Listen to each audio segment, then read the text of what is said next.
రొయ్యలు వండుతున్నాం. గంజు పెట్టి అయితే ఉల్లిగడ్డ, పచ్చిమిరపకాయలు, పోపు, అల్లం, పసుపు ఇవన్నీ గొలిన తర్వాతనైతే రొయ్యలు అయితే వేసుకోవాలి. రొయ్యలు కూడా ఫ్రై చేసుకోవాలి. రొయ్యలు ఫ్రై చేసుకున్న తర్వాతనే వంకాయ వేసుకోవాలి. ఆయిల్ అయితే రొయ్యలు కడిగి శుభ్రంగా కడిగి ఇలా అయితే ఫ్రై చేయాలి. ఇలా ఫ్రై కావాలి రొయ్యలు అయితే. వంకాయ వక్కలు ఒక్కడికి 2 సార్లు కడిగి మంచిగా ఉప్పులు వేసి కడిగి పిసికి ఇట్లా వేసుకోవాలి. వక్కలు అయితే వేసి మంచిగా కలుపుకోవాలి. వంకాయ రొయ్యలు అయితే టేస్ట్ అయితే బాగుంటుంది.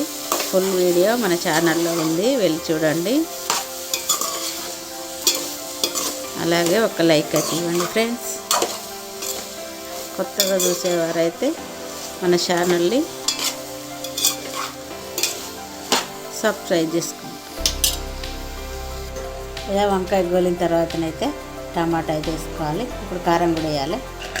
ఇక టమాటా వేసి టమాటా మొత్తం ఉడికిన తర్వాత అయితే కలబెట్టి ఒకసారి కారం అయితే వేసుకున్నాం.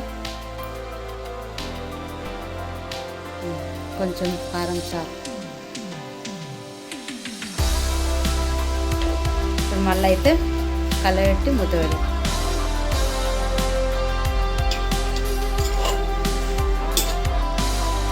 వంకాయ, టమాటా, రొయ్యలు అన్నీ అయితే దీంట్లో ఉడికేదాకా ఉడకనివ్వాలి. కొత్తిమీర అయితే వేసుకొని కలుపుకొని స్టవ్ ఆఫ్ చేసుకుంటే రొయ్యలు వంకాయ అయితే రెడీ. ఓకేనా మరి, బాయ్.